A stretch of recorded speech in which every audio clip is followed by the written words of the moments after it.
Hello दोस्तों, मैं विकास ICCL for maths classes पे आप सबका स्वागत करता हूँ। आज की जो हमारी क्लास है वो रेशियो एंड प्रोपोर्शन की है, वन शॉट वीडियो। इस वीडियो में हम बेसिक से लेकर एडवांस तक सारे क्वेश्चन पढ़ेंगे, सारा बेसिक पढ़ेंगे, पीवाईक्यू पढ़ेंगे, एमसीक्यू पढ़ेंगे। जितना भी चैप्टर के अंदर है वो सारा का सारा इस वन शॉट वीडियो में आप कंप्लीट करेंगे। उम्मीद करता हूँ कि आप सब ठीक होंगे, अच्छे से आप पढ़ रहे होंगे, छुट्टियां मना रहे होंगे। तो आइए आज की क्लास को शुरू करते हैं और सीखते हैं रेशियो एंड प्रोपोर्शन के आसान आसान तरीके। तो सबसे पहले जैसे कि आपको सामने दिखाई दे रहा है, चैप्टर है रेशियो एंड प्रोपोर्शन। ठीक है, तो सबसे पहले क्या क्या चीज कवर करेंगे इसके अंदर वो हमने सारा लिख रखा है। हम इसमें इंट्रोडक्शन पढ़ेंगे। ठीक है, हम इसमें इंट्रोडक्शन पढ़ेंगे, रेशियो पढ़ेंगे क्या होता है, प्रोपोर्शन पढ़ेंगे। बाकी हमारे जो सिलेबस में है वो मेजर पार्ट प्रोपोर्शन का है, रेशियो का इतना ज्यादा कुछ है नहीं। फिर भी अपन डेफिनेशन पढ़ लेंगे, थोड़ा सा बेसिक पढ़ लेंगे, क्योंकि जो टॉपिक है वो रेशियो एंड प्रोपोर्शन है। रेशियो से शुरू होता है, इसके बाद में प्रोपोर्शन आता है, तो रेशियो पढ़ना जरूरी है। उसके बाद में हम पढ़ेंगे कि कॉन्टिन्यू प्रोपोर्शन क्या होता है, थर्ड प्रोपोर्शन क्या होता है। इसी के अंदर एक और आता है फोर्थ प्रोपोर्शन, वो भी आप इस क्लास में पढ़ेंगे। Mean proportion, property of proportion, जो जो प्रॉपर्टी यूज होगी प्रोपोर्शन की, वो सब इंपॉर्टेंट क्वेश्चन 2027 के लिए। जो 2027 में कौन से क्वेश्चन क्वेश्चन आ सकते हैं वो सारे आप इस वीडियो में कवर करेंगे। फिर पीवाईक्यू, जो पिछले 2 3 4 सालों में हमसे क्वेश्चन पूछे गए हैं वो आप इसमें कवर करेंगे। एमसीक्यू, मल्टीपल चॉइस जो क्वेश्चन है वो आप इसमें कवर करेंगे। तो आइए बिना कुछ देरी के हम स्टार्ट करते हैं आज की क्लास, आज की वीडियो। तो सबसे पहले है इंट्रोडक्शन। अब सबसे पहला सवाल ये है कि रेशियो होता क्या है। रेशियो होता है दो या दो से ज्यादा नंबर के बीच का कंपैरिजन। मान लीजिए आपका वजन आपका वजन 50 किलो है और आपका जो दोस्त है उसका वजन 80 किलो है। ठीक है, आपका वेट कितना है, 50 केजी है, आपके दोस्त का वेट कितना है, 80 केजी है। तो इस 50 को हम 5 × 10 लिख सकते हैं, इस 80 को हम 8 × 10 लिख सकते हैं। तो जो भी कॉमन फैक्टर है उसको अगर आप कट कर दे तो जो नॉन कॉमन फैक्टर बचेंगे उसको हम क्या नाम देते हैं, उसको हम रेशियो नाम देते हैं। रेशियो होता है दो या दो से ज्यादा नंबर के बीच का कंपैरिजन, लेकिन उनकी यूनिट सेम होनी चाहिए। अगर आपका वेट किलो के अंदर है तो आपके दोस्त का भी किलो के अंदर होना चाहिए। मान लीजिए कि आपके पास 15 पेन है और आपके दोस्त के पास 25 पेन है, तो 15 और 25 में जो भी कॉमन फैक्टर है उसको कट कर दीजिए। ये 5 से 3 पे कटेगा और ये 5 से कितने पे कटेगा बेटा, 5 5 जा 25। यानी आपके पास 15 पेन है, आपके दोस्त के पास 25 पेन है। ठीक है, तो दोनों की जो यूनिट है वो सेम है, यानी एक के पास 15 पेन है और दूसरे के पास 25 पेन है। ठीक है, इस तरीके से रेशियो नहीं बना सकते आप कि जैसे मान लीजिए आपके पास 50 रुपए है और आपके पास 50 रुपए है और आपके दोस्त के पास 200 पैसे हैं। इन नंबर में रेशियो नहीं बनेगा, क्योंकि इनकी यूनिट जो है वो अलग अलग है। एक रुपीज में है और एक इसके अंदर है, पैसे के अंदर है। ठीक है, तो सबसे पहले रेशियो की डेफिनेशन, कॉन्सेप्ट क्या कहता है। A ratio is mathematical relationship between two और more quantity that show how much one value is continue with the another. कहते हैं कि रेशियो जो है वो दो या दो से ज्यादा नंबर के बीच का कंपैरिजन है। ठीक है, मैथमेटिकल वैल्यू है। जैसे मान लीजिए एक एग्जांपल हमारे पास है 3:4, यानी ये जो दो डॉट है, ये दो डॉट है, ये किसको रिप्रेजेंट करेगी, यहाँ पे रेशियो को रिप्रेजेंट करेगी। A/B, या फिर कह लीजिए A/B, ये दोनों बातें सेम है। ये दोनों बातें किसे बताती है, रेशियो को बताती है। यानी दो या दो से ज्यादा नंबर के बीच का जो कंपैरिजन होता है, दो या दो से ज्यादा कितने भी नंबर हो सकते हैं, 3 नंबर भी हो सकते हैं। आपकी उम्र मान लीजिए 12 साल है, आपके एक दोस्त की उम्र मान लीजिए 15 साल है, एक दोस्त आपका और भी है जो 2 3 क्लासों में लगातार फेल होता आ रहा है, उसकी उम्र 18 साल है मान लीजिए। तो आप तीन लोगों की एज अगर पता है हमें तो आप इसका रेशियो बना सकते हैं। इसमें क्या हाईएस्ट कॉमन फैक्टर है, तो आप कहेंगे जी 3। ये 3 से 4 पे कटेगा, ये 3 से 5 पे कटेगा, और ये 3 से कितने पे कटेगा बेटा, 6 पे। यानी हाईएस्ट कॉमन फैक्टर अगर आप कट कर देंगे तो जो नॉन कॉमन फैक्टर बचेंगे उसको हम क्या बोलेंगे, रेशियो बोलेंगे। ठीक है, क्लियर होगा।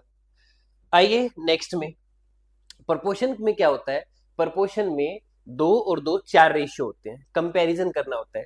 पहले 2 नंबर का कंपैरिजन आखिरी 2 नंबर के बराबर होता है, उसको रेशियो बोलते हैं। जैसे मान लीजिए आप क्लास में 4 दोस्त हैं, ए बी सी और डी। ठीक है, ए बी सी और डी, ये 4 डॉट जो है ना, ये 4 डॉट ये प्रोपोर्शन को डिनोट करते हैं, और ये जो 2 बिंदु होते हैं बेटा, ये किस चीज को डिनोट करते हैं, ये रेशियो को डिनोट करते हैं। ठीक है, मान लीजिए मान लीजिए कि आपके पास 5 रुपए हैं और आपके दोस्त के पास 10 रुपए हैं। ठीक है, एक दोस्त और है आपका सी, उसके पास मान लीजिए 20 रुपए है, और आपका एक दोस्त और है वो थोड़ा सा ज्यादा अमीर है, उसके पास मान लीजिए 40 रुपए है। ठीक है, तो ए और बी का रेशियो क्या बनेगा, ए और बी का रेशियो क्या बनेगा, तो आप कहेंगे जी 1:2 बनेगा।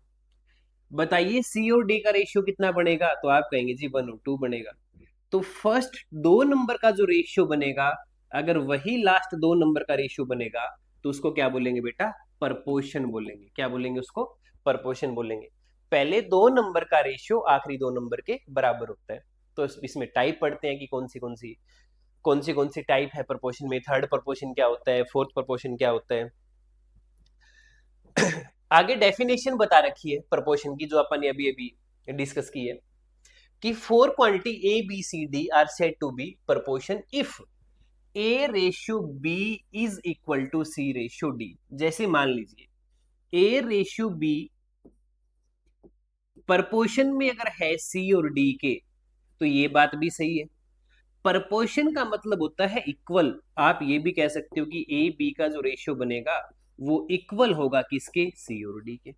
ए और बी का जो रेशियो बनेगा वो किसके बराबर होगा, सी और डी के। तो अगर इस फॉर्म में अगर कोई नंबर है तो आप उसको क्या बोल देंगे, प्रपोर्शन बोल देंगे। ठीक है, फिर क्या कहता है, this is usually express A is to B, जिसका आप पहले जिक्र कर चुके हैं। ए रेशियो बी को ए इज टू बी लिख सकते हैं, सी रेशियो डी को सी इज टू डी लिख सकते हैं। ठीक है, ये दोनों ही बातें ठीक है। प्रपोर्शन का मतलब होता है 4 डॉट और रेशियो का मतलब होता है बेटा 2 डॉट। ठीक है, इसके बाद क्या कहता है क्वेश्चन में, प्रपोर्शन, हाँ, when four quantity are in proportion the product of extreme is equal to product of mean। बात बिल्कुल सही है। जैसे मान लीजिए एक एग्जांपल मैं लेता हूं, ये फॉर्मूला होता है बेटा, प्रोडक्ट ऑफ एक्सट्रीम बराबर है product of mean. Product of extreme और प्रोडक्ट ऑफ मीन का मामला क्या है, ये मामला समझ लेते हैं। मान लीजिए एक नंबर हमारे पास है 2, एक नंबर हमारे पास है 8। ठीक है, तीसरा नंबर है बेटा, तीसरा नंबर है 12, और चौथा नंबर जो है वो है 48। ठीक है, चौथा नंबर कितना है, 48। तो ये 4 नंबर हमारे पास है, और ये चारों नंबर जो है वो किसमें है, प्रपोर्शन में। कैसे पता लगा, पहले 2 नंबर का जब आप रेशियो बनाएंगे तो 1:4 बनेगा, और आखिरी 2 का बनाएंगे तब भी 1:4 बनेगा। तो अगर ये प्रपोर्शन में है तो product of extreme is equal to product of mean. तो ये जो बाहर वाले जो नंबर होते हैं ना वो एक्सट्रीम होते हैं, और बीच वाले जो नंबर होते हैं ना वो मीन होते हैं। तो बाहर वालों का जो प्रोडक्ट होगा, यानी 2 और 48 का जो प्रोडक्ट है ना, वही सेम होगा 8 और 12 का। चाहे चेक करके देख लो, 48 गुना में 2 कितना हुआ, 96, और 12 8 कितना हुआ, 96। तो यही चीज हमें यहां से बताई गई है कि जो प्रोडक्ट है बाहर वाले दोनों नंबर का, वो बराबर है किसके, बीच वाले दोनों नंबर के। ये क्या होता है, प्रपोर्शन। ठीक है, ये प्रपोर्शन होता है। ये चीज यहां बता रखी है, product of first and last बराबर है सेकंड और थर्ड के। ठीक है, ये चीज मैंने यहाँ पे आपको सोल्व करके दिखा दी। उसके बाद क्या मामला है बेटा, उसके बाद मामला है फोर्थ प्रपोर्शन का। अब फोर्थ प्रपोर्शन कैसे निकाला जाएगा, फोर्थ प्रपोर्शन कैसे निकाला जाएगा, फोर्थ प्रपोर्शन जहां भी आए वहां उसका मतलब होता है बेटा आपको ये डी की वैल्यू बतानी है। किसकी वैल्यू बतानी है? डी की वैल्यू बतानी है। थर्ड प्रोपोर्शन जहां भी आएगा वहां सी बताना होगा, फोर्थ प्रोपोर्शन जहां भी आएगा वहां डी बताना होगा। थर्ड प्रोपोर्शन का भी जिक्र करेंगे अभी नेक्स्ट स्लाइड में, ठीक है। फोर्थ प्रोपोर्शन का मतलब होता है डी की वैल्यू। तो डी की वैल्यू कैसे बताई जाएगी? प्रोपोर्शन का मतलब है कि पहले दो का जो अनुपात है वो बराबर है आखिरी दो के, या फिर यूं कह लीजिए कि प्रोडक्ट ऑफ एक्सट्रीम बराबर है प्रोडक्ट ऑफ मीन, या यूं कह लीजिए कि हमें अगर फोर्थ प्रोपोर्शन अगर निकालना भी है तो बीच वालों की मल्टीप्लाई करके और किससे डिवाइड कर दिया जाएगा? ए से डिवाइड कर दिया जाएगा। तो ये फॉर्मूला आपको काम करेगा बेटा किसमें? जब आपको फोर्थ प्रोपोर्शन निकालना होगा, ठीक है। आइए एक एग्जांपल सीख लेते हैं। क्या कहता है example? The number of the numbers 3, 6, 12 and D. तो हमें चौथा नंबर गायब कर दिया, डी दे दिया। Are in proportion, find the fourth proportion. हमें फोर्थ प्रोपोर्शन बताना पड़ेगा, तो बिल्कुल बता देंगे। क्या कर देंगे? बिल्कुल बता देंगे। आइए समझते हैं। अगर चार नंबर प्रोपोर्शन में है तो एक नंबर तो बेटा हमें 3 दे रखा है, एक 6 दे रखा है, एक 12 दे रखा है और एक क्या दे रखा है? डी दे रखा है। ये चारों नंबर प्रोपोर्शन में है और हमें कौन सा नंबर चाहिए? हमें फोर्थ प्रोपोर्शन चाहिए। तो फोर्थ प्रोपोर्शन कैसे बताएं? तो आप कह देंगे जी ये जो फर्स्ट नंबर है बेटा वो ए कहलाएगा, दूसरा नंबर है वो बी कहलाएगा, तीसरा नंबर है वो सी होगा और चौथा नंबर तो आपको पता ही है क्या है? डी, यानी फोर्थ प्रोपोर्शन। तो बी और सी का प्रोडक्ट कर दें और ए से डिवाइड कर दें। बी और सी का प्रोडक्ट कर दें। बी कितना है? 6, सी कितना है? 12। अगर बी और सी का प्रोडक्ट कर दिया जाए और ए से डिवाइड कर दिया जाए तो ए कितना है? 3 है। तो ये अगर ये कट करना चाहें तो कितने से कटेगा? 4 से। 6 चौके 24। तो फोर्थ प्रोपोर्शन कितना आया? तो आप कहेंगे जी 24 आया। कितना आया? 24, ठीक है। आगे चलते हैं। उम्मीद करता हूं कि आपको ये समझ में आ रहा होगा, तो वीडियो को लाइक करिए और जितने भी आपके दोस्त हैं जो भी आपकी क्लास में पढ़ते हैं उनके पास शेयर करिए। चैनल को और हमको दोनों को अपना प्यार दीजिए, लाइक करवाइए, सब्सक्राइब करवाइए। ऐसी वीडियो आपके लिए आती रहेंगी। जितने भी चैप्टर हैं क्लास 10th में, क्लास 9th में, क्लास 8th में, क्लास 7th में, हर वीक दो दो वीडियो आपको पूरी पूरी चैप्टर की वन शॉट के थ्रू मिलती रहेगी, ठीक है। आइए नेक्स्ट में आते हैं। क्या कहते हैं जी नेक्स्ट? नेक्स्ट है कंटिन्यू प्रोपोर्शन। अब नाम से ही पता लग रहा है कंटिन्यू क्या होता है? लगातार, एक के बाद एक के बाद एक के बाद एक के बाद। जैसे आप एक लाइन में खड़े होते हैं सुबह प्रेयर के लिए, एक के पीछे एक खड़ा होता है, फिर एक के पीछे एक खड़ा होता है, फिर एक के पीछे। कंटिन्यू का मतलब क्या होता है? लगातार, ठीक है। जैसे मान लीजिए अगर मैं आपसे कहूं कि आपके पास 3 नंबर है ए, बी और सी, कॉन्टिन्यू प्रोपोर्शन कैसे बताएंगे? तो कॉन्टिन्यू प्रोपोर्शन बताने में कोई दिक्कत थोड़ी है। ए और बी का जो रेशियो होगा वही रेशियो किसका होगा? बी और सी का होगा। कॉन्टिन्यू का मतलब क्या होता है? लगातार। ए बी का जो रेशियो होगा वही किसका होगा? बी और सी का होगा, ठीक है। अब कॉन्टिन्यू प्रोपोर्शन में if A B C are in continue proportion, अगर ए बी सी 3 नंबर है और वो प्रोपोर्शन में है और हमसे पूछ लिया कॉन्टिन्यू प्रोपोर्शन या बी की वैल्यू, इसको आप थर्ड प्रोपोर्शन भी बोल सकते हो, इसको आप मीन प्रोपोर्शन भी बोल सकते हो। वो नेक्स्ट स्लाइड में अपन डिस्कस करेंगे, अपन ने लिख रखा है। तो कॉन्टिन्यू प्रोपोर्शन क्या होगा? जैसे अभी हमने लिखा कि ए और बी का जो रेशियो होगा वो बराबर होगा किसके? सी और डी के होगा। सी और डी के नहीं होगा, ठीक है। ए और बी का जो रेशियो होगा बेटा वो इक्वल होगा किसके? बी और सी के होगा, क्योंकि यहाँ आप फोर्थ प्रोपोर्शन नहीं पढ़ रहे, आप यहाँ कॉन्टिन्यू प्रोपोर्शन पढ़ रहे हैं, ठीक है। तो मल्टीप्लाई अगर कर दिया जाए तो बी स्क्वायर बराबर है किसके? ए सी के। बी स्क्वायर किसके बराबर है? ए सी के। तो बस थोड़ा सा मिस्टेक, यहाँ बी आएगा और यहाँ सी आ जाएगा, तो ये बनेगा बी स्क्वायर अगर बराबर है ए सी के, तो जब हमें b की वैल्यू निकालनी होगी तो a और c का मल्टीप्लाई करके उसका हम क्या कर देंगे? उसका हम स्क्वायर रूट कर देंगे। a और c की मल्टीप्लाई करके उसका क्या कर देंगे बेटा? स्क्वायर रूट कर देंगे। नेगेटिव कभी नहीं आएगा, क्योंकि जब आप रेशियो बनाओगे तो रेशियो कभी नेगेटिव में नहीं आता, ठीक है। दूसरा, उसके बाद में है टाइप ऑफ कंटिन्यू प्रोपोर्शन। अब कौन सी टाइप है कंटिन्यू प्रोपोर्शन की? जैसे हमने पिछली स्लाइड में जिक्र किया, एक थर्ड प्रोपोर्शन होता है, एक मीन प्रोपोर्शन होता है। थर्ड प्रोपोर्शन क्या है? जैसे मान लीजिए कि आप क्लास में 2 लोग बैठे हैं, दो, एक बेंच पे दो लोग बैठे हैं और कोई तीसरा बंदा आए और वो आपका ही जैसा हो, आपकी ही संगति का हो, तो वो क्या है? प्रपोर्शन। ठीक है, आपके जैसा ही, आपकी क्या बोलेंगे कि ए और बी का जो रेशियो है वही सेम किसका होगा? बी और सी का रेशियो होगा, यानी कॉन्टिन्यू प्रोपोर्शन कह लीजिए, चाहे इसको थर्ड प्रोपोर्शन कह लीजिए, चाहे इसको मीन प्रोपोर्शन कह लीजिए। अच्छा, मीन प्रोपोर्शन में क्या मामला है? मीन प्रोपोर्शन में मामला ये है कि आप एक बेंच पे दो लोग बैठे हुए हैं और आपके बीच में एक तीसरा बंदा आके बैठ जाता है, उसको क्या बोलेंगे? मीन प्रोपोर्शन बोलेंगे। ठीक है, क्या कहता है? थर्ड प्रोपोर्शन जहां भी आएगा, थर्ड प्रोपोर्शन का मतलब आपको सी की वैल्यू निकालनी होगी, और जहां मीन प्रोपोर्शन आएगा वहां आपको क्या करना होगा? ए, बी और सी, ये तीन नंबर है, तो इसके बीच वाला जो नंबर होगा वो आपको बताना होगा। ठीक है, तो थर्ड प्रोपोर्शन का क्या फॉर्मूला होता है? थर्ड प्रोपोर्शन का फॉर्मूला होता है बेटा, वैसे तो थर्ड प्रोपोर्शन की अगर बात करें तो इसमें तीन ही नंबर होंगे, ए, बी और सी, जिसमें दो हमें गिवन होंगे, तीसरा हमें बताना होगा। अगर प्रोपोर्शन में बात है तो फर्स्ट दो का जो रेशियो बनेगा वही सेम बनेगा आखिरी दो का। Product of mean equals to product of extreme, यानी बी स्क्वायर बराबर में ए सी, तो यही हमने लिख रखा है, बी स्क्वायर बराबर में ए सी। ठीक है, मीन प्रोपोर्शन क्या होगा? मीन प्रोपोर्शन क्या होता है कि दो नंबर जो हमें गिवन होते हैं उनकी मल्टीप्लाई अगर कर दी जाए और उनका स्क्वायर रूट कर दिया जाए तो वो क्या होता है? Mean proportion. ठीक है, लगभग लगभग थर्ड प्रोपोर्शन में तीसरी वैल्यू निकालनी होती है और मीन प्रोपोर्शन में वैल्यू तो तीन होती है, ए, बी और सी। मीन प्रोपोर्शन का मतलब ये है कि दो नंबर के बीच वाला नंबर, और थर्ड प्रोपोर्शन में दो नंबर है उससे नेक्स्ट तीसरा नंबर, ये दोनों में थोड़ा सा डिफरेंस है। हाँ जी, आइए नेक्स्ट एग्जांपल में।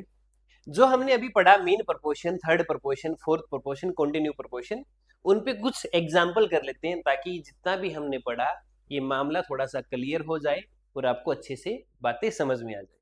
क्या कहता है?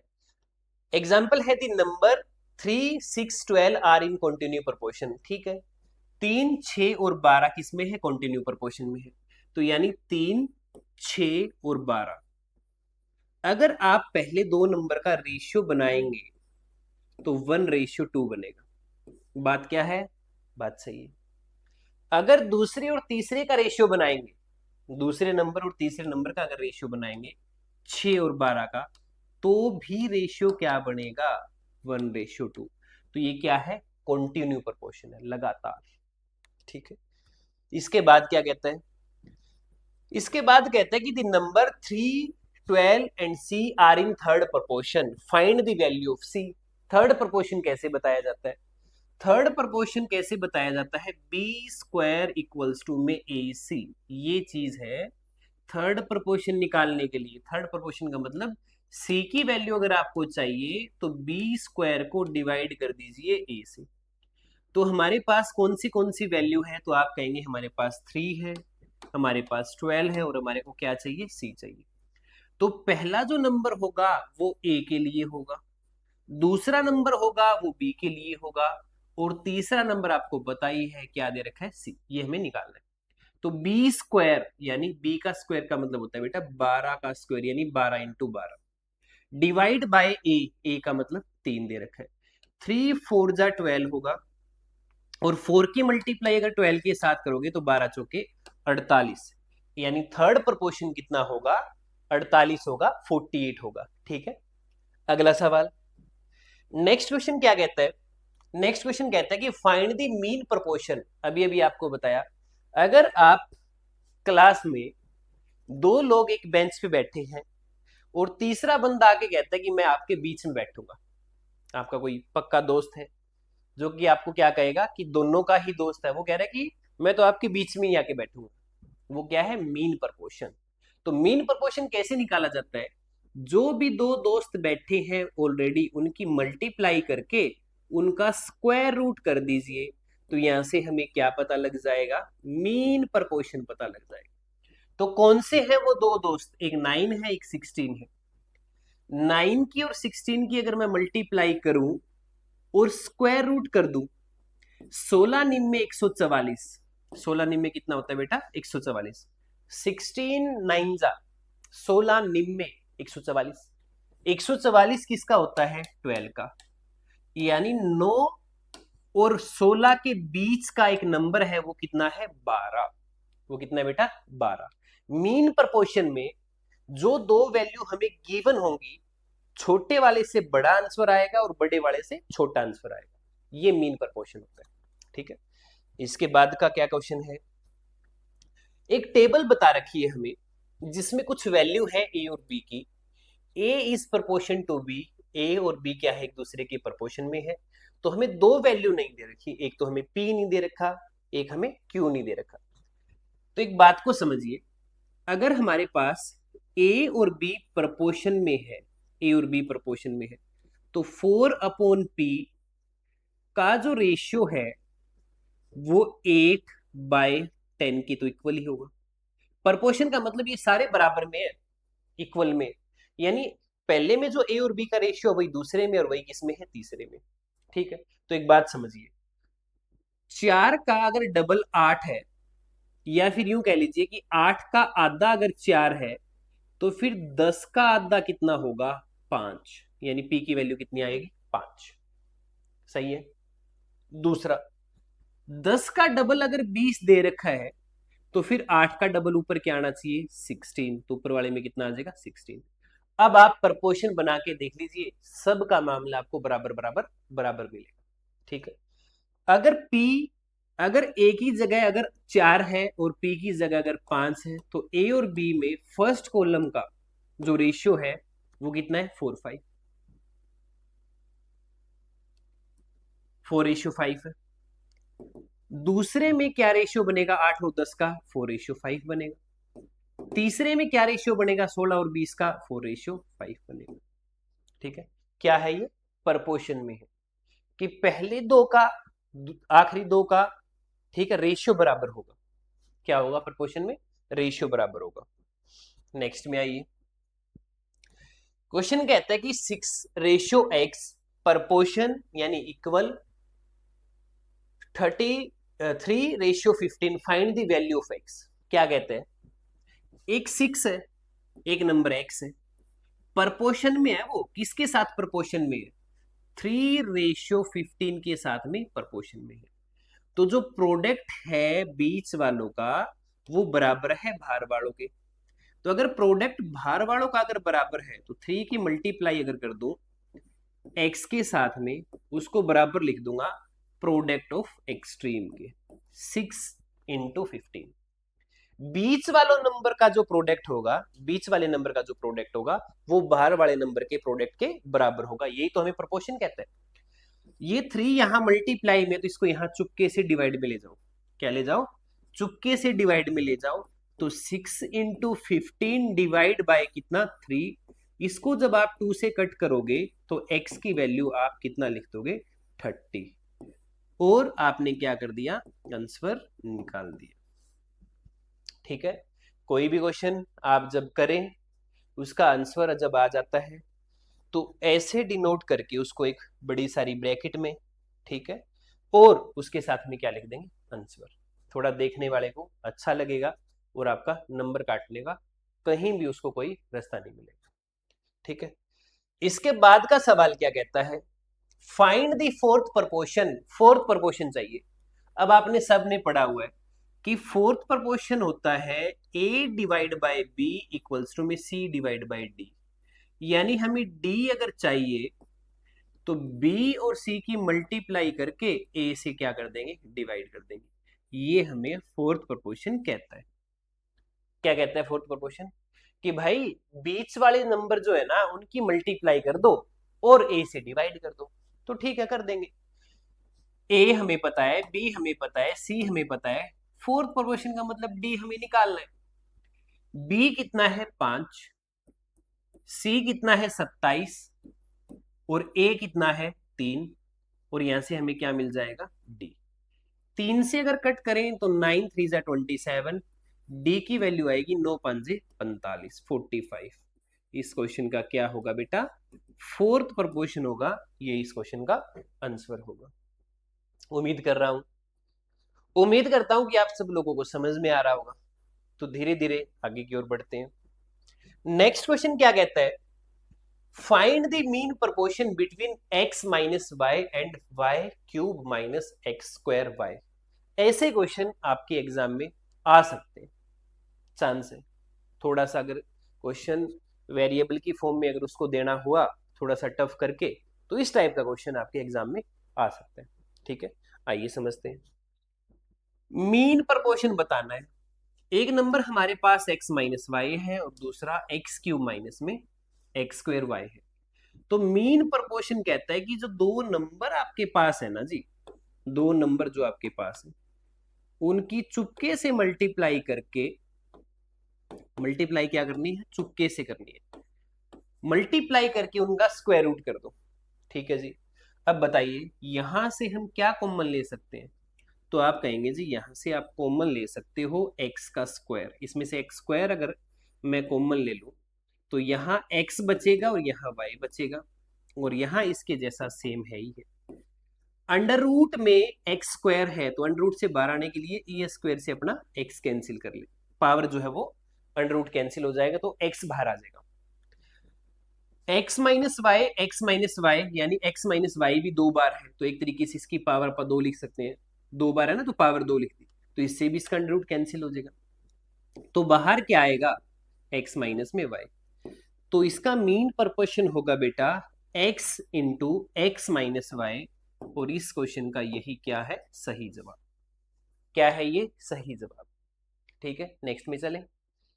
आइए जी नेक्स्ट वीडियो में, नेक्स्ट वीडियो में नहीं नेक्स्ट स्लाइड में पेन का रंग थोड़ा सा चेंज कर लेते हैं। कुछ बच्चे कहते हैं जी गुलाबी पेन से करवाया करो, हमारा फेवरेट कलर है तो गुलाबी से करवा देंगे। ठीक है, what number must be added, क्या नंबर ऐड किया जाए इन चारों नंबरों में कि जो भी आंसर आएगा वो इनको प्रोपोर्शन में बना देगा। क्या है, चार नंबर है, 3 है, 5 है, 7 है और 10 है। ठीक है, ये चार नंबर है, तो ये चार नंबर में क्या नंबर ऐड किया जाए कि ये सारे के सारे प्रोपोर्शन में बन जाए। दो टाइप से सवाल आ सकता है, क्या नंबर ऐड की जगह ये भी आ सकता है कि क्या नंबर सब्ट्रैक्ट किया जाए, तो जहां ऐड करने की बात होगी वहां ऐड कर देंगे और जहां सब्ट्रैक्ट करने की बात होगी वहां सब्ट्रैक्ट कर देंगे। ठीक है, तो क्या कहता है क्वेश्चन, 3, 5, 7 और 10, ये चार नंबर, एक नंबर ऐड करना है, एक ही नंबर ऐड करना है सब में, ये नहीं है कि पहले में 5 ऐड कर दिया, दूसरे में 3 ऐड कर दिया, तीसरे में 7 ऐड कर दिया, अगले में 12 ऐड कर दिया, ऐसे नहीं, एक ही नंबर ऐड करना है। ठीक है, तो ये हमारे पास A है, ये हमारे पास B है बेटा, ये हमारे पास C है और ये D है, और ये किस में हो जाए, प्रोपोर्शन में हो जाए। तो प्रोपोर्शन क्या कहता है, ये A है मान लीजिए, ये B है, ये C है और ये क्या है, D है। अगर 3 में x जोड़ा जाए और वही x 5 में जोड़ा जाए तो वो बराबर हो जाएगा 7 प्लस एक्स के अपॉन 10 प्लस एक्स के।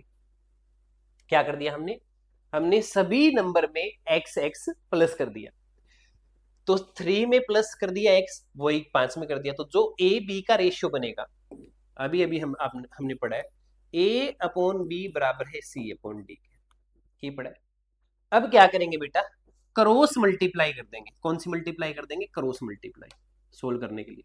तो क्रॉस मल्टीप्लाई अगर करेंगे तो 3 प्लस में x की मल्टीप्लाई होएगी 10 प्लस में x के साथ, और बराबर होगा 5 प्लस में x 7 प्लस में x के।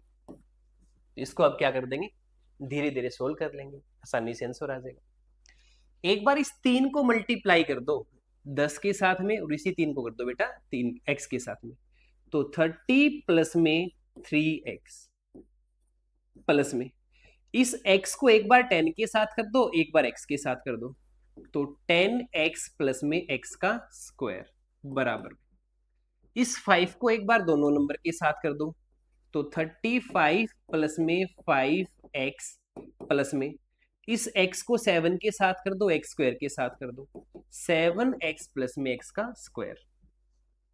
इधर भी x का स्क्वायर है, इधर भी x का स्क्वायर है, तो आपस में ये कैंसिल हो गए। जब इक्वल का साइन हो और दोनों साइड सेम नंबर अगर है, इक्वल का साइन हो और सेम नंबर सेम साइन के हैं तो आप डायरेक्ट कट कर सकते हो, ठीक है। अच्छा, 10 प्लस में 3 कितना होगा, 13 होगा, प्लस में 30 इक्वल टू क्या कहता है, 7 प्लस में 5 12 प्लस में 35। ये 12 इस साइड आके माइनस होगा, 13 में से 12 माइनस करोगे तो x बचेगा। ये 30 बेटा उस साइड जाके माइनस करोगे तो 35 में से अगर 30 ऐड माइनस करोगे तो कितना आएगा, 5। आपसे यही पूछा था कि क्या नंबर ऐड किया जाए कि ये प्रपोर्शन बना दे, तो वो नंबर है 5। कितना नंबर है, 5, ठीक है। तो ऑप्शन सी आ जाएगा। क्या आ जाएगा, ऑप्शन सी आ जाएगा। ये तो बात है जब आपको डिटेल से करना हो, जब आपका ये क्वेश्चन 2 या 3 मार्क्स में आए तो आपको ऐसे करना है। अब ये क्वेश्चन एमसीक्यू में पूछ रखा है तो इतना ज्यादा डिटेल से करना मुश्किल है, ठीक है। इसके लिए मैं आपको एक बहुत ही आसान सा तरीका बताता हूं, ध्यान से समझिएगा। नंबर है बेटा 3 5 7 और 10। 3 5 7 और 10 ये वो 4 नंबर है, ठीक है। ऑप्शन है 4 6 5 और 3, 3 4 5 6, ये ऑप्शन क्या है, ये ऑप्शन है। पहला ऑप्शन है 3 का, फिर है बेटा 4 का, फिर है मान लो 5 का, और फिर है 6 का। ये ऑप्शन दे रखे हैं, ठीक है। मान लीजिए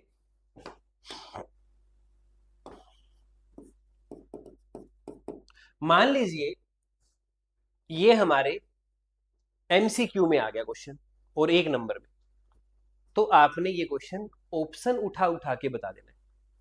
जैसे पहला ऑप्शन कितना है, 3, आप एक बार 3 ऐड कर दो सब में, तो अगर आप 3 ऐड करेंगे तो ये कितना बनेगा, 6, और ये कितना बनेगा, 8। 3 ऐड करेंगे कितना बनेगा, 10, ये कितना बनेगा, 13। ये प्रोपोर्शन बन गया क्या, 6:8 है, यहाँ 6:8 है क्या, तो आप कहेंगे जी नहीं है, ये ऑप्शन नहीं हो सकता। अगला दोबारा समझ लो, अगला ऑप्शन है 4, तो ये 4 इन सब में ऐड कर दो, तो 4 जैसे ही ऐड करोगे 3 में तो कितना होगा, 7। यही 4 जब 5 में जोड़ोगे तो कितना होगा, 9। यही 4 जब 7 में जोड़ोगे तो कितना होगा, 11। यही 4 जब 10 में जोड़ोगे तो कितना होगा, 14। क्या सेम रेशियो बनाया क्या पहले 2 का और आखिरी 2 का, तो आप कहेंगे जी नहीं, कि भी नहीं आएगा, ठीक है। तीसरा ऑप्शन कितना है, 5। एक बार 5 ऐड करके देखो, 5 और 3 8, और 5 और 5 10, तो यानी इसको हम लिख सकते हैं 4:5। यहां अगर कट हो गया नंबर तो पूरा पूरा चांस है कि यही ऑप्शन होगा। 5 ऐड करोगे तो ये कितना बनेगा, 12, और 5 ऐड करोगे तो कितना बनेगा, 15। तो 3 से काटोगे तो क्या हुआ, 4, और 3 से काटोगे तो कितना हुआ, 5। क्या पहले 2 का रेशियो आखिरी 2 के बराबर है, हाँ जी बराबर। तो इस क्वेश्चन का आंसर कितना होगा, 5। इस क्वेश्चन का आंसर कितना आएगा, 5, ठीक है। नेक्स्ट क्वेश्चन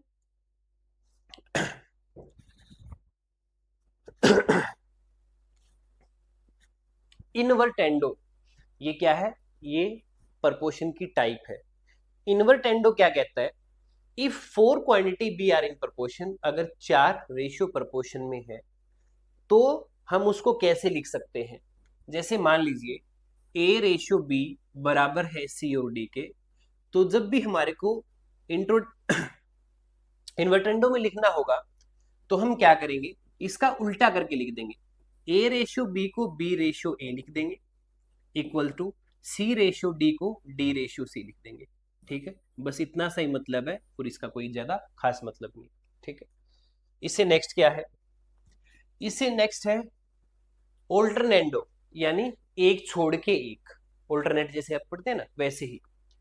अगर A:B दे रखा है और वो बराबर है C और D के, क्योंकि ये है तो प्रपोर्शन में, तो A का रेशियो C के साथ बना दो, मतलब एक छोड़ के फिर आगे वाला, A का रेशियो C के साथ बना दो, और B का रेशियो किसके साथ बना दो, D के साथ बना दो, ठीक है।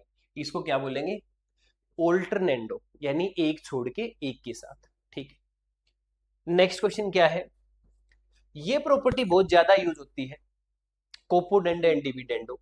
कोपोडेंडो क्या कहता है, अगर हमारे पास 4 क्वांटिटी है प्रपोर्शन में, जैसे ए और बी का रेशियो सी और डी के साथ दे रखा है, ठीक है, प्रोपोर्शन में। तो फर्स्ट टुगेदर विद सेकंड, यानी जब भी हमारे पास ऐसी कोई सिचुएशन है और हमें रूल अप्लाई करना है कोपोडेंडो का, तो नीचे वाला जो नंबर होगा ना वो पहले वाले में जोड़ दो बस। a plus B upon B बराबर है c plus D upon D. ये क्या है? कोपोडेंडो। ठीक है, इसके बाद इसका दूसरा जो भाई है उसका नाम है डिविडेंडो। अब उसमें क्या करना है, जैसे पहले में हम प्लस कर रहे थे, इसमें क्या करना है? माइनस करना, बस इतना सा फर्क है, बाकी मामला सेम। ठीक है, इसमें क्या करना होता है? डिविडेंडो में क्या करना होता है? माइनस करना होता है। a डिवाइड बाई बी बराबर है c डिवाइड बाई डी। तो इसको जब हम लिखेंगे तो a माइनस बी और बटे वाले एज इट इज आएंगे, बराबर है c माइनस डी और बटे वाले एज इट इज आएंगे। तो ये क्या है? ये है डिविडेंडो। ठीक है, कोपोडेंडो में प्लस करना होता है नीचे वाला नंबर जो है ऊपर वाले में, और इसमें क्या करना होता है? माइनस करना होता है। एक दूसरे के ये क्या है? भाई बहन। इसके बाद जो है इसका यूज लगभग लगभग क्वेश्चन में हो जाता है, और हमारे पास इसका एग्जाम्पल भी है, componendo and dividendo. कोपोडेंडो and dividendo दोनों एक साथ कैसे लगेंगे? तो जो भी क्वांटिटी हमें दे रखी होती है, जैसे a डिवाइड बाई बी दे रखा है, is equal to c divide by D दे रखा है, तो एक बार तो ऊपर इनका प्लस करके लिख दो, अपॉन एक बार इनका माइनस करके लिख दो, इक्वल्स टू एक बार प्लस करके लिख दो ऊपर और एक बार माइनस करके लिख दो। तो ये दोनों ही क्वांटिटी जो है, दोनों ही यूनिट जो है वो यूज होती है कोपोडेंडो एंड डिविडेंडो। बहुत सारे क्वेश्चन में इनका यूज होता है, बहुत सारी क्लासों में भी यूज होता है, लगभग लगभग इनका यूज हो ही जाता है। ठीक है, जैसे क्वेश्चन हमारे पास है और इसी का एग्जाम्पल है componendo and dividendo. A ratio B अगर बराबर है सी और डी के, मतलब अगर ये प्रोपोर्शन में है तो ये चीज हमें शो करनी है कि बराबर होगा कि नहीं होगा, ये हमें शो करके बताना है। या तो ये चीज इसके बराबर शो कर दो या फिर ये इसके बराबर शो कर दो। ठीक है, दोनों चीजें। तो हमें क्या गिवन है? हमें 4 नंबर गिवन है जो कि एक दूसरे के प्रोपोर्शन में है। a divide by b is equal to में c डिवाइड बाय c। ठीक है, तो सबसे पहले जैसे ही हमें पता लगा कि a के साथ में 2 है और b के साथ में 3 है, तो हमने क्या किया? हमने मल्टीप्लाई कर दिया, मल्टीप्लाई कर दिया बोथ साइड बाय 2/3 से। किसे कर दिया? 2/3 से दोनों साइड क्या कर दिया? मल्टीप्लाई कर दिया। अब जैसे ही दोनों साइड मल्टीप्लाई किया तो ये बना 2a प्लस में 2a upon 3b equals to में 2c अपॉन में 3d। ये बन गया। ठीक है, दोनों साइड क्या कर दिया? 2/3 से मल्टीप्लाई कर दिया। वो हिंट कहां से मिला? जो हमें प्रूव करना है वहां से मिला। ठीक है, ये नहीं है कि हर सवाल को रट लेंगे, याद रख लेंगे, कल को आपको यहाँ 5 और 7 दे देगा। ठीक है, 7 और 9 दे देगा, तो जो चीज आपको प्रूव करनी है थोड़ा सा हिंट वहां से लेके और फिर क्वेश्चन को सोल्व कर। ठीक है, अब हम क्या करेंगे? अब हम अप्लाई कर देंगे, apply apply componendo and dividendo componendo dividendo इस पे अप्लाई कर देंगे। क्या कहता है कोपोडेंडो डिविडेंडो? तो एक बार तो उनको प्लस करके लिख दो, तो 2a प्लस में 3b, और एक बार यही माइनस करके लिख दो, बराबर में 2c अपॉन 3d, तो 2c प्लस में 3d लिख दीजिए, और एक बार इसको माइनस करके लिख दीजिए।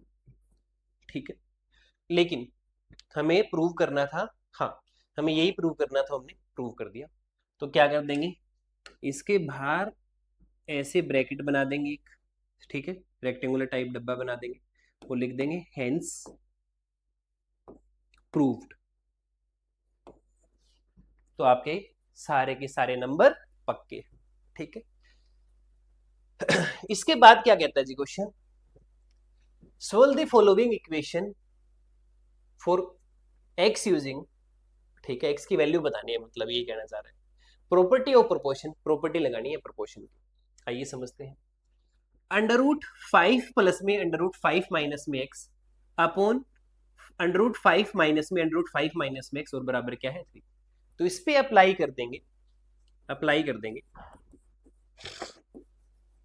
Apply कॉम्पोडेंडो and dividendo. ठीक है, कॉम्पोडेंडो एंड डिविडेंडो क्या कहते हैं समझिए। √5 प्लस में √5 माइनस में x, ये चीज है, अपॉन √5 माइनस में √5 माइनस में x, क्या कहता है कॉम्पोडेंडो डिविडेंडो। a अपॉन b है, क्या है, a अपॉन b है, तो a अपॉन b है, नीचे वाला हमने, चलो हाँ जी, क्या करेंगे, इसमें रूल अप्लाई करेंगे कॉम्पोडेंडो एंड डिविडेंडो का। तो ऊपर वाला जो नंबर है ना वो a है और नीचे वाला नंबर है वो क्या है, b है। ठीक है, ऊपर वाला नंबर क्या है, a और नीचे वाला क्या है, b। तो इसको a प्लस b लिख दो, अंडर रूट 5 प्लस में √5 माइनस में x, ये तो हो गया a, प्लस में b नीचे वाला हो गया, √5 माइनस में √5 माइनस में x, ये बन गया, अपॉन डिवाइड कर देंगे a माइनस बी से, तो a एज इट इज लिख दो, माइनस में b,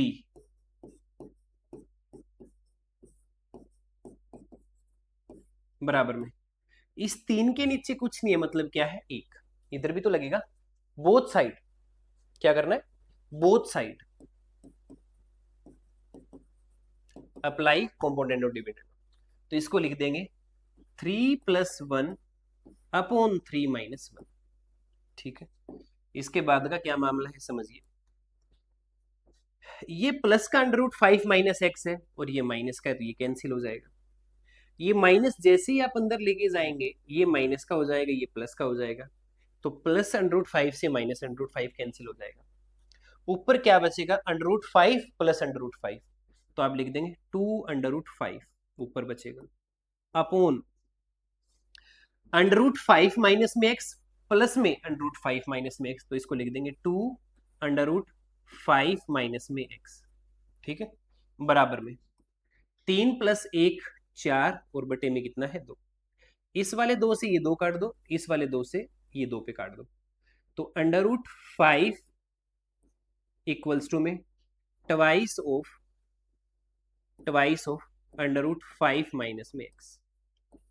ठीक है, लेकिन हमें क्या बताना है, हमें x की वैल्यू बतानी है, तो बोथ साइड क्या करेंगे, स्क्वायरिंग, तो लिखना पड़ेगा आपको स्क्वायरिंग बोथ साइड, दोनों साइड क्या करना पड़ेगा, स्क्वायर करना पड़ेगा। जैसे ही दोनों साइड स्क्वायर करेंगे,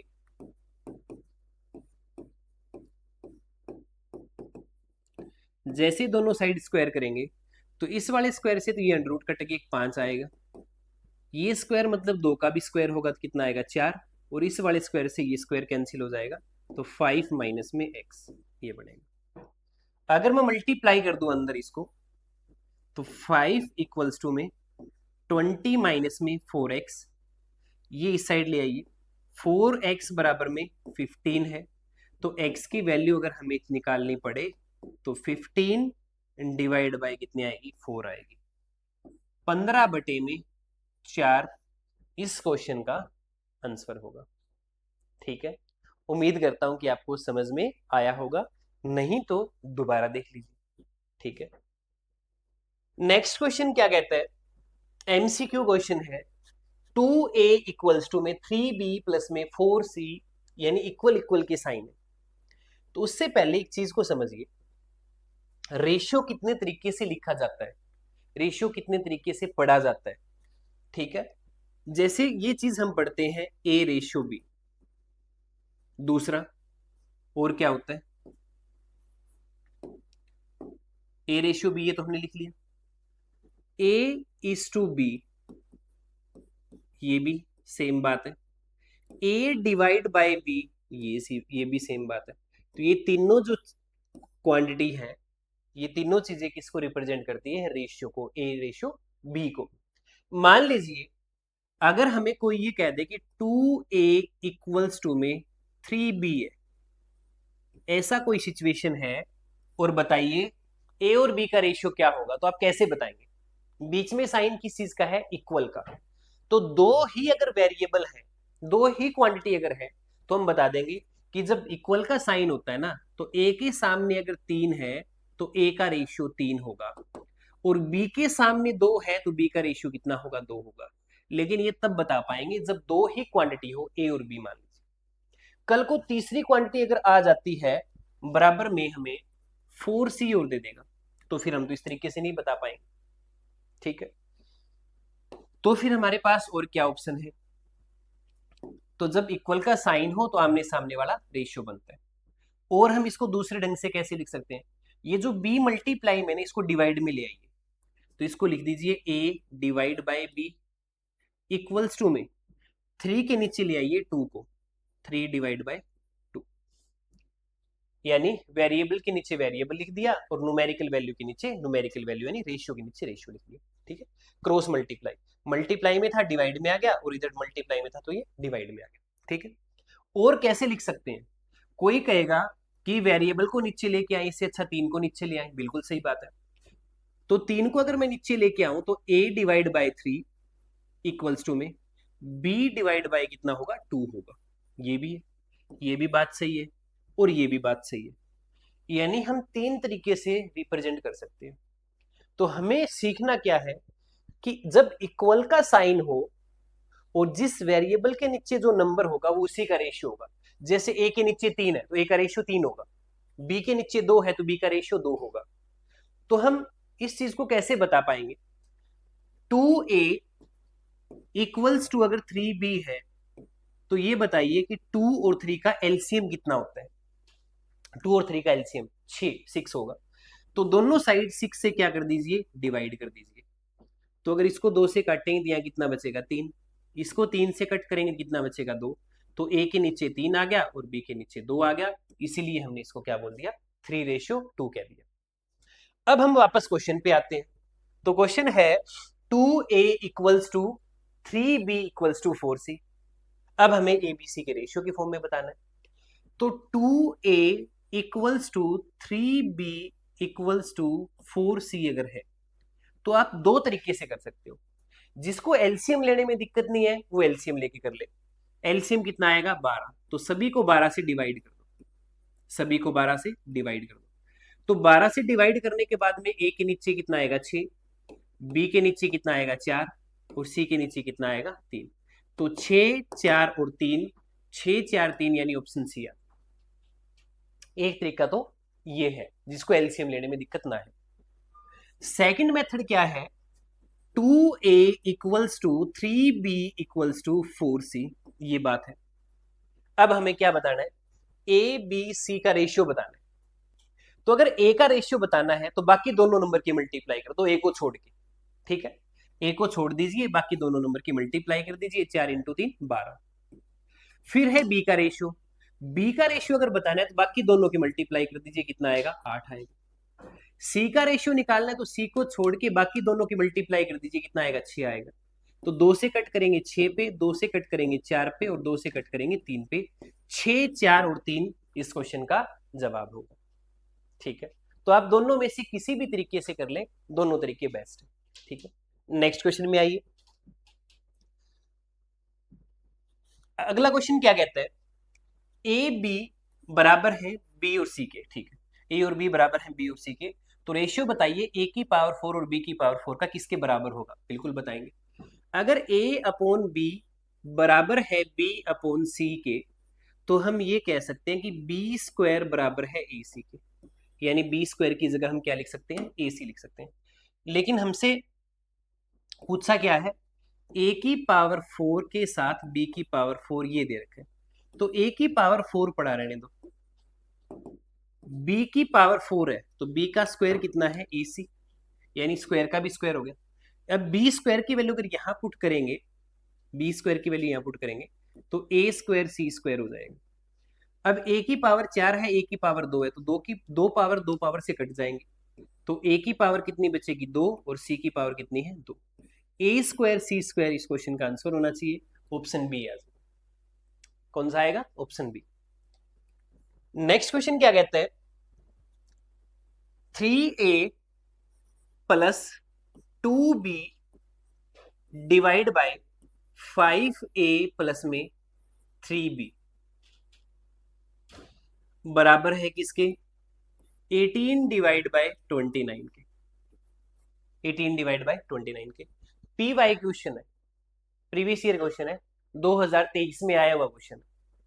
क्रॉस मल्टीप्लाई कर दे, ए बी का रेशियो बताना है, क्रॉस मल्टीप्लाई कर दे, 29 की 3 से करेंगे तो 87a होगा, प्लस में 29 टू जा 58b होगा, इक्वल्स टू में 18 5 90 90a होगा, प्लस में 18 3 जा 54b होगा। ए वाले एक साइड लिख दो, बी वाले एक साइड लिख दो, तो 87 जब इस साइड लेके जाऊंगा तो माइनस होएगा, 90 में से 87 माइनस करूं तो 3a आएगा, इक्वल्स में 54 को जब इस साइड लेके आऊंगा तो 58 में से 54 माइनस करेंगे तो 4b आएगा। बीच में साइन किस चीज का है, इक्वल का, तो a के सामने कितना है 4, तो a का रेशियो 4 होगा, b के सामने कितना है 3, तो b का रेशियो 3 होगा। तो क्वेश्चन का सही जवाब होगा 4:3। कितना आएगा, 4:3 जी। Next question most most most important question है, आईसीएसई ने 2020 में, 2019 में और 2016 में पूछा हुआ क्वेश्चन है। कौन सा क्वेश्चन है, पॉकेट मनी वाला क्वेश्चन, ठीक है। तो पॉकेट मनी क्या कहती है, राजू और काजू दो दोस्त हैं, एक राजू है और एक काजू है, जिसका रेशियो कितना दे रखा है मंथली पॉकेट मनी का। पॉकेट मनी होती है आपकी इनकम जो आपके पास आती है, आप घर वालों से कहते हो आज 100 रुपए चाहिए, चॉकलेट खानी है, आज 500 रुपए चाहिए, कहीं घूम के आना है, तो आपके पास जो पैसा आता है वो क्या होती है, इनकम होती है, ठीक है। अब इनकम में क्या होता है, इनकम में दो चीजें होती है, इनकम में दो चीजें होती है, इनकम में से कुछ आप खर्चा कर देते हैं, उसको एक्सपेंडिचर बोलते हैं, प्लस में कुछ आप बचा लेते हैं, वो क्या होता है, आपकी सेविंग होती है। तो इनकम, एक्सपेंडिचर और सेविंग तीन चीजें होती है। एक्सपेंडिचर में इनकम जोड़, एक्सपेंडिचर में अगर सेविंग जोड़ देंगे तो वो इनकम बना देगा, ठीक है। कल को आपको सेविंग अगर चाहिए तो आपकी जो इनकम है उसमें से एक्सपेंडिचर माइनस कर दिए, सेविंग आ जाएगी। कोई कहता है जी हमें एक्सपेंडिचर निकालना हो तो इनकम में से सेविंग कम कर दो तो क्या आ जाएगा, एक्सपेंडिचर आ जाएगा, ठीक है। एक दूसरे के घुमाते रहो, जितने वेरिएबल है उतने फॉर्मूले बनेंगे। कहते हैं कि राजू और काजू दो दोस्त हैं जिनकी सैलरी, इनकम, पॉकेट मनी 5:7 में। तो राजू और काजू की अगर पॉकेट मनी 5:7 में है तो यहां राजू लिख देता हूं और यहां काजू लिख देता हूं। तो राजू और काजू की जो इनकम है वो 5:7 में है, तो एक को 5x मान लिए, एक को 7x मान लिए, ये इनकी इनकम हो गई, क्या हो गई, इनकम हो गई। Their expenditure are in ratio 3:5। If each save 80 per month, 80 बचा लेते हैं, तो पॉकेट मनी बताइए क्या है। इनके एक्सपेंडिचर का रेशियो भी हमें दे रखा है 3:5, एक को 3y मान लीजिए, एक को 5y मान लीजिए, ये क्या है, एक्सपेंडिचर। और 80 रुपए राजू ने सेव किए और 80 रुपए काजू ने सेव किए, ये इनकी क्या है, सेविंग। हमें क्या पूछा है क्वेश्चन में, find their monthly pocket money, उनकी इनकम बताइए क्या है, बिल्कुल बताएंगे। अगर राजू की इनकम में, राजू की इनकम में से राजू का एक्सपेंडिचर माइनस कर दूं तो राजू की सेविंग आएगी, ये फर्स्ट इक्वेशन बन गई। अगर काजू की इनकम में से काजू का एक्सपेंडिचर कम कर दूं तो काजू की सेविंग आएगी, कितनी आएगी, 80 80 आ जाएगी। हमें क्या चाहिए, हमें चाहिए पॉकेट मनी, यानी हमें x की वैल्यू चाहिए ताकि हम यहां पुट कर दें तो राजू की इनकम आ जाए, यहां पुट कर दें तो काजू की इनकम आ जाए। अब इक्वेशन किस तरीके से सोल्व करेंगे, यहां 3y है और यहां 5y है, तो ऊपर वाले को 5 से मल्टीप्लाई कर दें तो 25x माइनस में 15y इक्वल्स टू में 400, 8 5 40, 3 से मल्टीप्लाई कर दें तो 7 21 माइनस में 15y इक्वल्स टू में 8 24, ठीक है। और वाई वाई के साइन सेम है तो अपोजिट करना पड़ेगा, यहां माइनस कर दो, यहां प्लस कर दो, यहां माइनस कर दो। अब इसमें प्लस करें तो ये चीज कैंसिल, 25x में से 21x माइनस करोगे तो कितना आएगा, 4x आएगा। 400 में से 240 कम करोगे तो कितना आएगा, 160 आएगा। और 4x इक्वल्स टू अगर 160 है तो x की वैल्यू कितनी आएगी 160 अपॉन 4 यानी कितनी आएगी बेटा 40 x की वैल्यू 40 आ गई और यही हमें चाहिए था। अब राजू की जो इनकम है वो कितनी है 5x, तो राजू की जो इनकम है 5x है, तो x की जगह 40 अगर पुट करोगे तो राजू की इनकम है 8 पंजे 40, 500 के 20 200। काजू की जो इनकम है वो है 7x, 7x की जगह कितना लिख देंगे 40 क्योंकि x की वैल्यू 40 आई है तो 280। राजू की मंथली इनकम 200 है और काजू की मंथली इनकम जो है वो 280 है। इसको इनकम कह दीजिए या उनकी पॉकेट मनी कह दीजिए, बात सेम। ठीक है, next question, x upon Y बराबर है 3 अपॉन 7 के, यानी x अपॉन वाई का मतलब होता है बेटा x रेशियो वाई। 7:3 दे रखा है, एक को 7a मान लेंगे एक को 3a मान लेंगे और इस वाले में पुट कर देंगे 5x², तो x की जगह अगर 7 लिखोगे तो ये 7a का स्क्वायर हो जाएगा, प्लस में 3y², y की जगह कितना लिखोगे 3a लिखोगे 3a का स्क्वायर हो जाएगा, अपॉन 5x² माइनस में 3, 5x² यानी 7a का स्क्वायर हो जाएगा, माइनस में 3 इंटू 3a का होल स्क्वायर हो जाएगा। ये हो गया 7 का स्क्वायर 49, 49 को अगर 5 से मल्टीप्लाई करोगे तो 245a² प्लस में 3 का स्क्वायर 9, 9 ये 27a² अपॉन 245a², सेम ही बनेगा बस साइन माइनस का आ जाएगा 27a का स्क्वायर इक्वल्स टू 245 में अगर 27 प्लस करेंगे तो 7 और 5 12, 4 2 6 7, यानी 272 272a² अपॉन 27 अगर कम कर देंगे तो 218a², ये बनेगा। ठीक है, 5 में से 7 8 आएगा, 3 में से 2 1 आएगा, a² से a² कैंसिल हो गया, ये 2 की टेबल में कट करेंगे 136 आएगा और इसको 2 की टेबल में कट करेंगे 109 आएगा और यही इस क्वेश्चन का क्या है आंसर, यही इस क्वेश्चन का क्या है आंसर है। अगला क्वेश्चन आज की क्लास का लास्ट क्वेश्चन, और ये क्वेश्चन 2027 के लिए माय इंपॉर्टेंट क्वेश्चन है। ऐसे क्वेश्चन पहले भी पूछे गए हैं। कहते हैं कि रेशियो दे रखा है डोलू और बोलू का, किस चीज का, सैलरी का। Each save 5000 per month, the sum of their expenditure is 35,000, find their monthly salary. तो डोलू और बोलू की जो मंथली सैलरी है उनका रेशियो 4:5 है, तो एक को 4x मान लेंगे दूसरे को 5x मान लेंगे, तो इनकी सैलरी का रेशियो है 5:4। ठीक है, 5,000 रुपए सेविंग है, ये इनकी क्या है इनकम है। 5,000 रुपए क्या करते हैं ये सेव कर लेते हैं, 5,000 रुपए ये सेव कर लेते हैं। अगर डोलू की इनकम में से डोलू की सेविंग माइनस कर दें तो डोलू का एक्सपेंडिचर आ जाएगा। अगर बोलू की इनकम में से बोलू का सेविंग अगर माइनस कर दें तो बोलू का एक्सपेंडिचर आ जाएगा। तो ये तीनों चीजें ही आ गई, इनकम भी, एक्सपेंडिचर भी, सेविंग भी। क्या बता रखा है, sum of their monthly expenditure is 35,000, दोनों का जो एक्सपेंडिचर है उनका सम 35,000 है, तो दोनों का एक्सपेंडिचर को जोड़ दो। दोनों के एक्सपेंडिचर को जब आप जोड़ेंगे, दोनों के एक्सपेंडिचर को जब जोड़ेंगे तो 4 प्लस में 5 9, -5 -5 10,000 इक्वल्स टू 35,000।